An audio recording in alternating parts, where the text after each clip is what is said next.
There is nothing deadlier than a sniper on the battlefield. With these guys, death comes quite unexpectedly. Many unsuspecting soldiers have learned this lesson throughout the years, but the genuine professors of this art are the 10 deadliest snipers in history. Number 10. Carlos Norman Hathcock.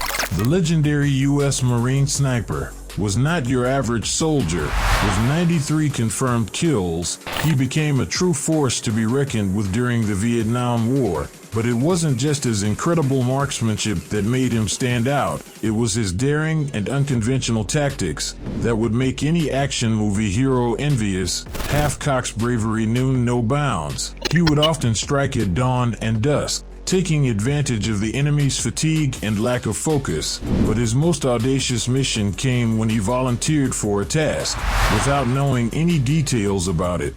Crawling for 4 days and 3 nights without food or sleep, Hathcock inched closer to his target, a North Vietnamese army general. He called this method worming, a testament to his determination and skill. Hathcock knew the enemy would be relaxed and off guard in those early morning hours, and so, armed with nothing but his skill and a white feather tucked into his bush hat, he embarked on one of the most dangerous missions of his career. As he reached the tree line near the NVA encampment, Hathcock found himself just yards away from the general, with twin 51s next to him. He carefully maneuvered to avoid detection. The general stepped into a porch and yawned, oblivious to the imminent danger. As his aide moved in front of him, Hathcock seized the opportunity and took the shot. The general fell, and Hathcock's mission was complete. This daring feat earned Hathcock the nickname White Feather, a tribute to the symbol he always carried with him.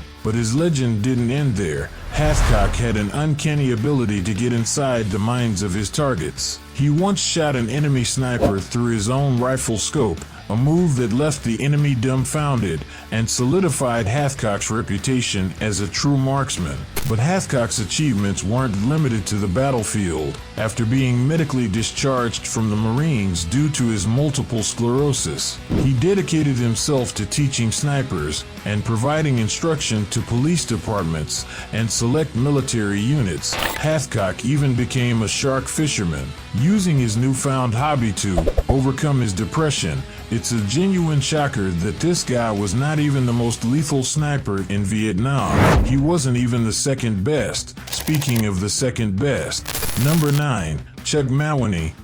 Have you ever wondered who Chuck Norris's Chuck Norris is? The answer is obvious. It's Chuck Mawhinney, the deadliest sniper in the United States Marine Corps, with 103 confirmed kills in just 16 months. He was deadlier than a drunk surgeon. In a flooded field hospital tent, Chuck's journey to becoming a legendary sniper began with humble roots in small-town Oregon.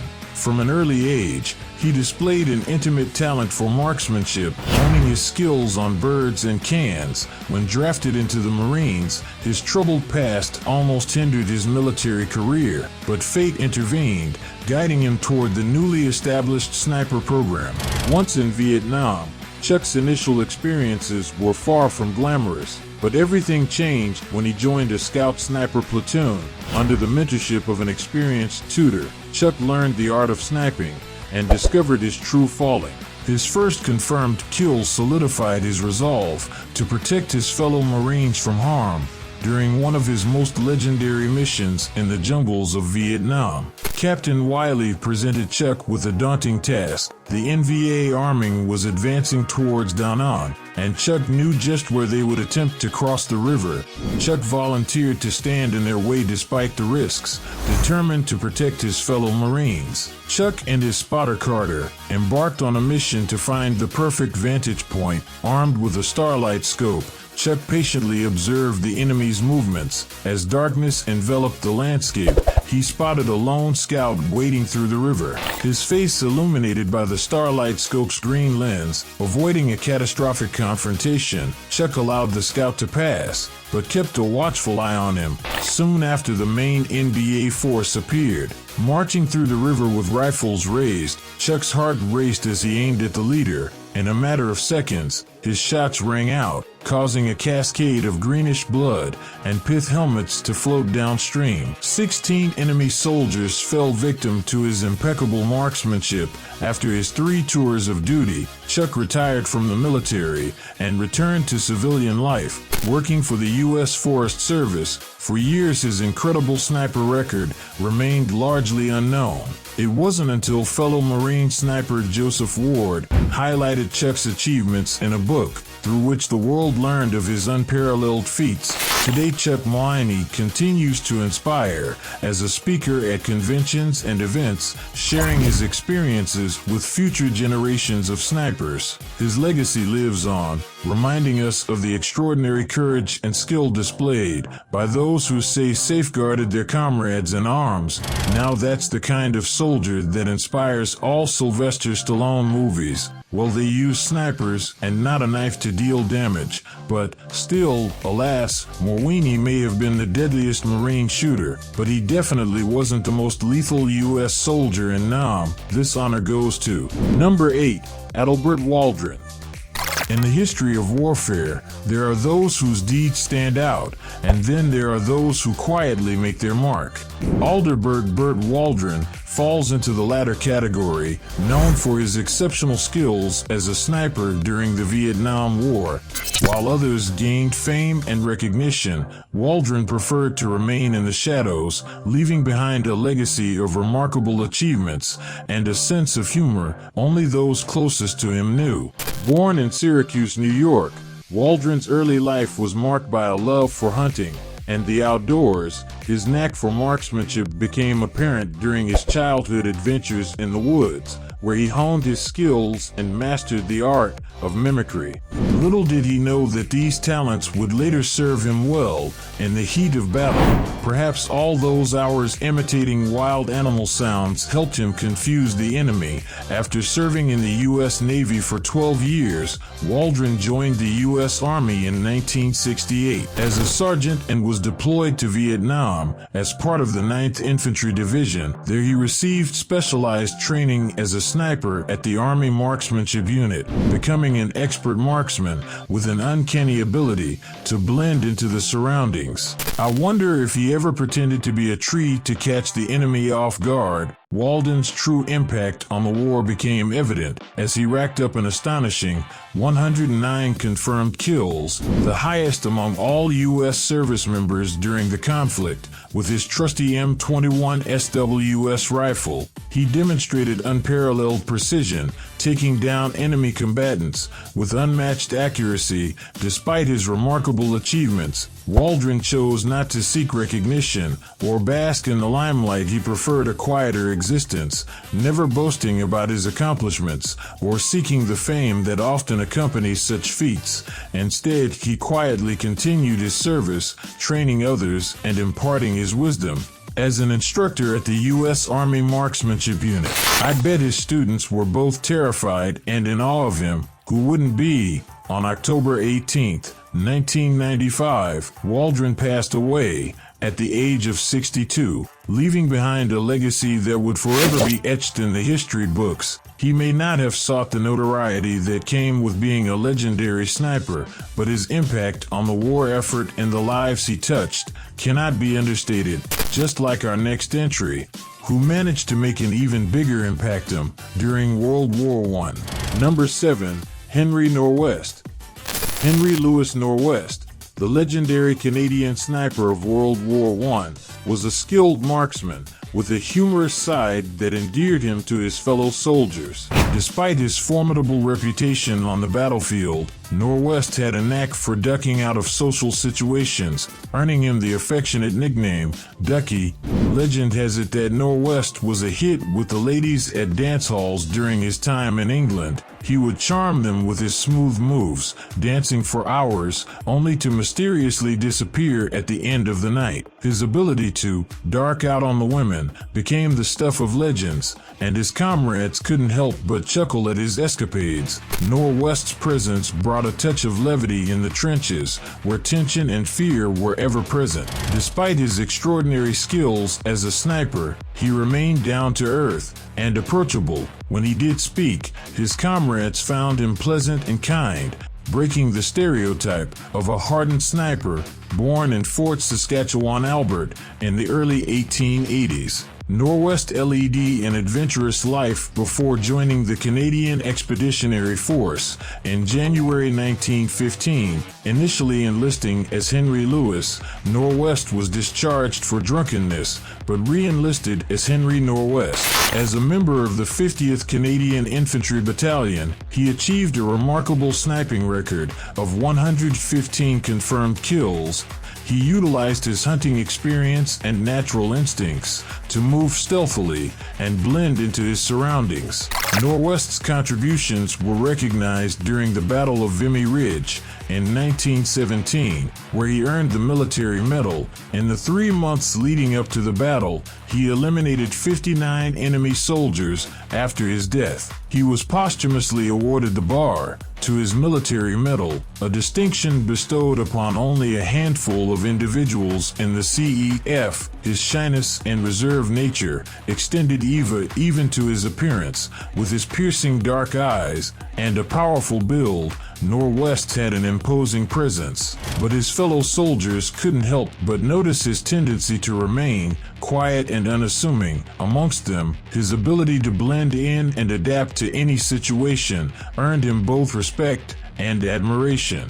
Despite his astounding head count, it took only one bullet to bring his demise. In 1918, a German sniper caught him by surprise, and Ducky left this world like so many of his victims. You see, not only Americans can shoot down enemies from hundreds of feet. However, American snipers do have the advantage of being in a war every decade or so. Not sure if that's actually a benefit, but at least our next entry managed to get his legendary status, thanks to this feature of American foreign politics.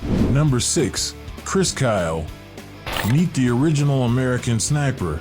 Well, not the original, but the guy who inspired Clint Eastwood to create the movie American Sniper. Though Chris Kyle was definitely not as handsome as Bradley Cooper, he certainly had the insane skills portrayed in the movie. Chris Kyle's journey to becoming a United States Navy SEAL sniper began in the heart of Texas.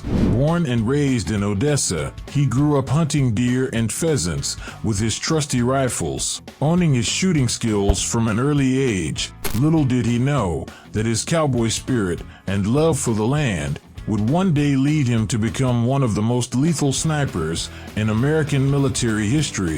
With his cowboy hat and steely gaze, Kyle had a presence that struck fear into the hearts of his enemies. During his 4 tours of duty in Iraq, he proved time and again that he was a force to be reckoned with. His long-range kills were legendary, and his shooter statements became the stuff of military law.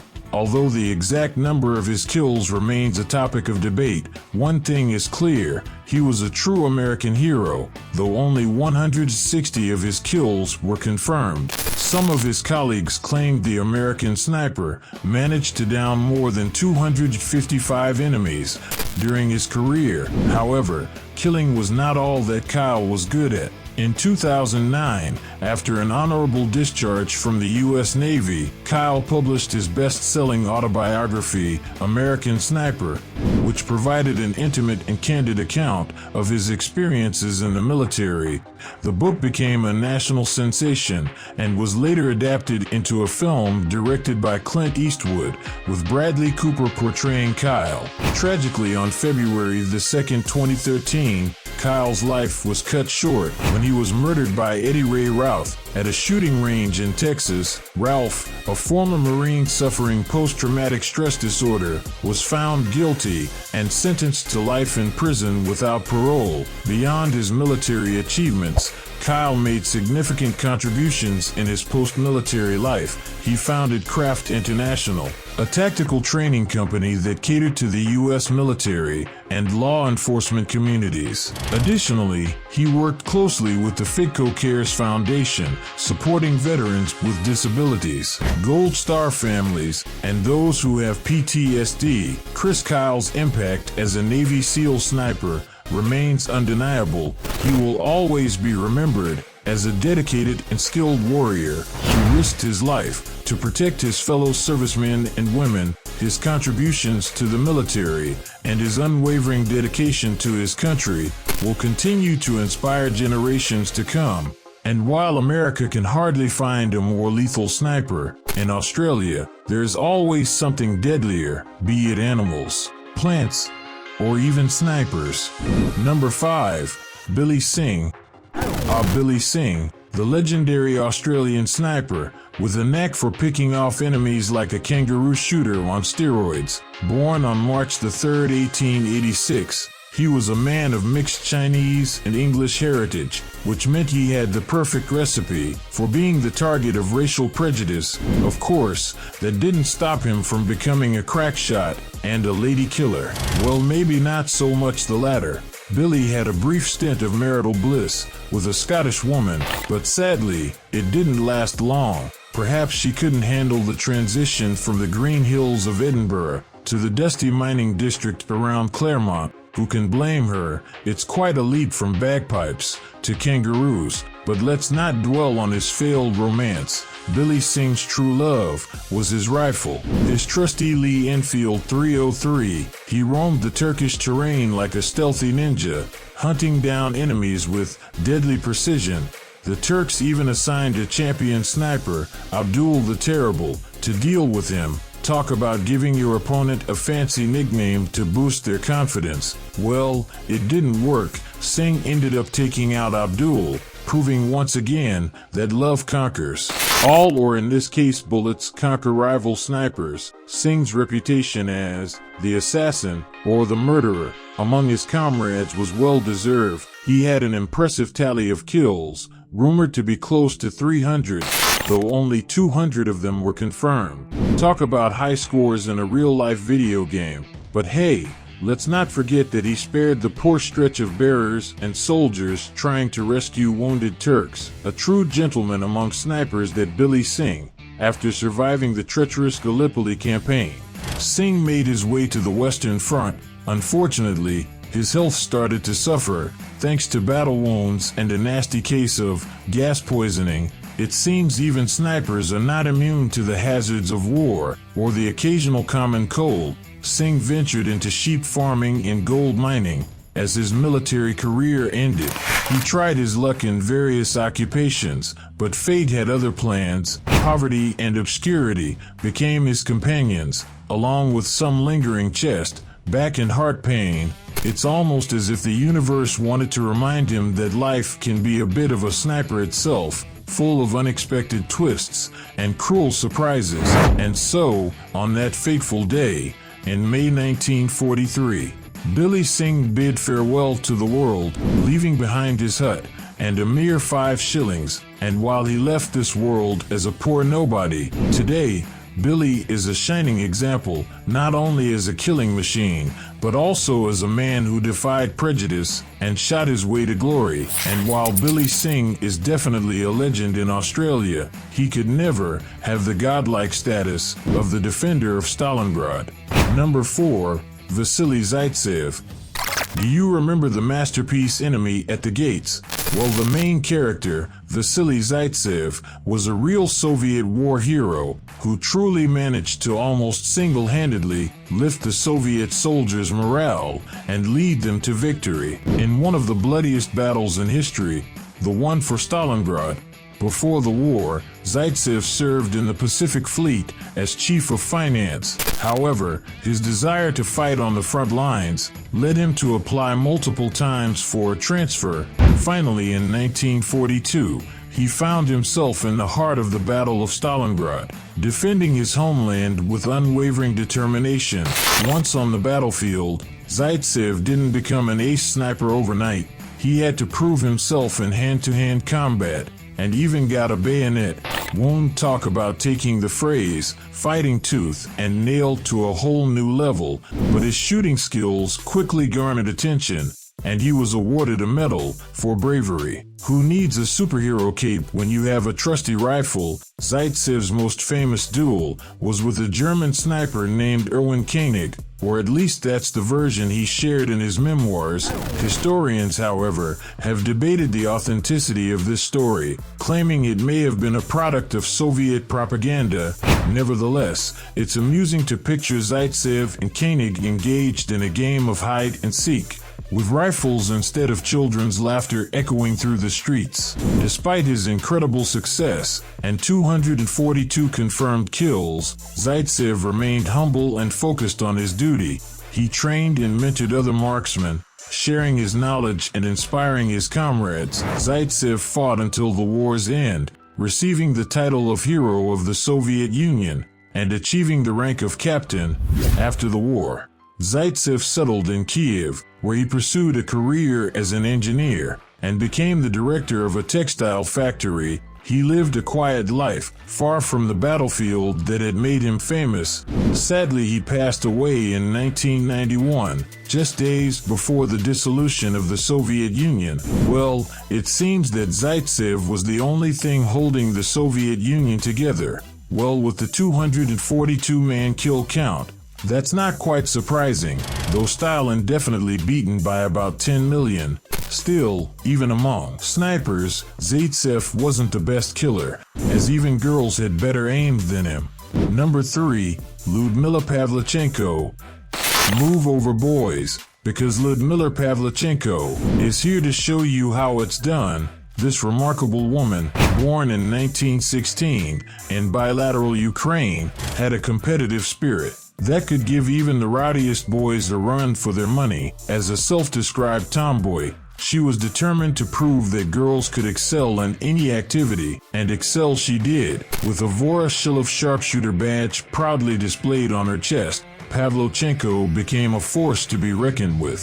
She not only worked at a local arms plant, but also enrolled in a sniper school. Talk about multitasking. She knew her way around a rifle and had the marksman certificate to prove it. When Hitler's Operation Barbarossa came knocking at the Soviet Union's door, Pavlochenko didn't hesitate to answer. She made her way to the recruitment office, ready to join the infantry, but the registrars had other ideas, suggesting she became a nurse.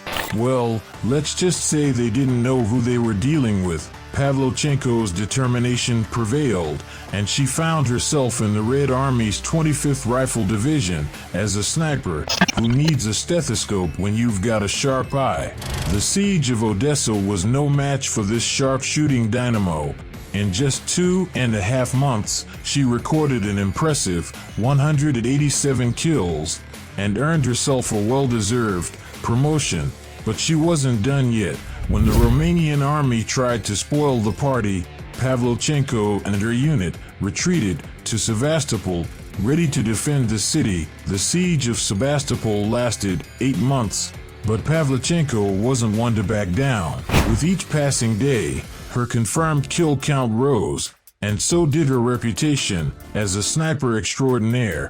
Pavlochenko wasn't just a sniper, she was a sniper on a mission. Her deadly duels with enemy snipers proved her unwavering skill and determination. She didn't just win those duels, she conquered them.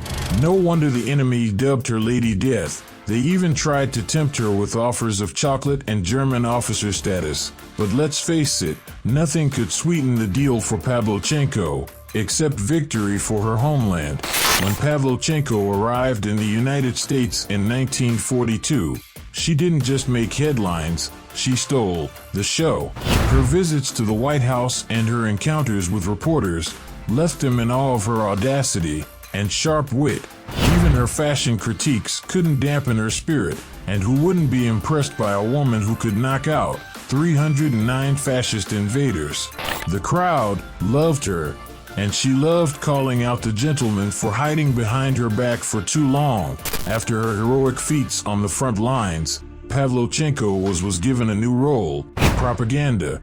But let's be honest, with her charm and marksmanship skills, she didn't need much convincing to win hearts and minds. She became a symbol of bravery and resilience, inspiring others with her story.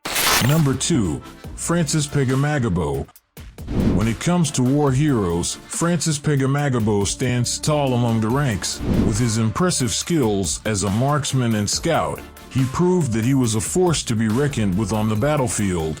Born in 1891 on the Shawanaga First Nation Reserve in Ontario, Pega Mugabo grew up immersed in the traditions and skills of his Anishinaabe heritage. At a young age, he developed expertise in hunting, fishing, and traditional medicine, while also practicing a blend of Catholicism and Anishinaabe spirituality. Not sure if the Pope would approve, but hey, when you have 378 kills behind your back, the Pope's approval is your last concern. In 1914, despite facing discrimination from the Canadian government, Pega Mugabo volunteered to serve in the Canadian Expeditionary Force during World War I. He became known for his exceptional skills as a sniper and scout, earning a reputation for his fearlessness and marksmanship. Throughout the war, he participated in numerous significant battles, including the Second Battle of Ypres, the Battle of the Somme, and the Battle of Passchendaele. As you can imagine, it's hard to get out unscathed from so many iconic battles, and Pega Mugabo was also injured. However, that didn't stop him from carrying out death-defying missions, carrying messages across the battlefield, and guiding lost reinforcements. His incredible accomplishments led to him being awarded the Military Medal and 2 bars, a rare distinction achieved by only 39 Canadians. Upon returning to Canada, Pega Mugabo continued his service in the military and later embarked on a political career. He was elected as chief of the Perry Island Band and later served as a counselor. Pega Mugabo advocated for the rights of First Nations people, often clashing with Indian agents, and working to empower elected band leaders. His efforts extended beyond his own community, as he became involved in various First Nation organizations and engaged with prominent Indigenous figures of his time. Well, I guess being known for killing more than 400 people definitely helps your political career. And while Pega Mugabo's work with the sniper is truly legendary, nothing, absolutely nothing, can compare to the man, the myth, the legend, the White Death himself. Number 1. Simo Hayha. Simo Hayha, the man they called White Death, was no ordinary sniper. Born on December 17, 1905, in Ruutjärvi, Finland, Koer became a legendary figure during the Winter War, 1939 to 1940, with the Soviet Union, and let me tell you, this guy knew how to bring the heat and freezing temperatures. Hayha's story is one of extraordinary bravery and expertise. During the Winter War, he fought against overwhelming odds, demonstrating his exceptional marksmanship and stealth tactics. Armed with a Finnish M2830 rifle, Hayha honed his skills in the harsh winter conditions, becoming an unparalleled sniper, operating in temperatures as low as -40 degrees Celsius.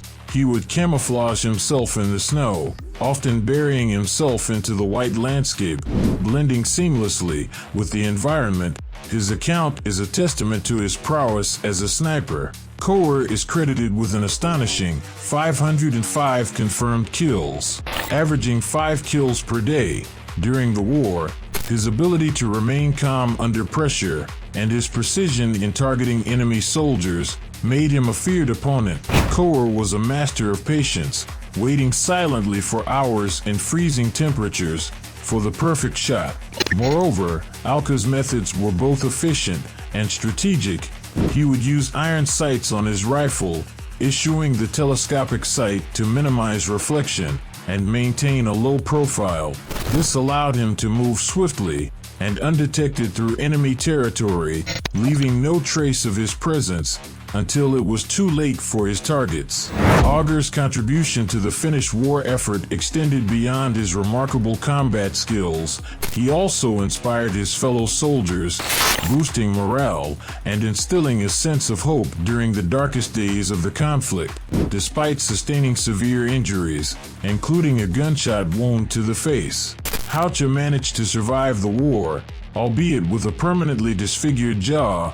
Simo Hayha's legacy as a heroic sniper is immortalized in military history. His remarkable skill, determination, and unwavering spirit continue to inspire generations. His story serves as a testament to the human capacity for resilience and courage in the face of adversity, and he would have been the perfect candidate for one of the world's most elite and deadly special forces. That's going to be all for today. If you like this and want to see more videos like it, make sure you leave a like on the video and subscribe with post notifications turned on so you never miss a single one. This has been Luxury Vania, and we'll see you next time.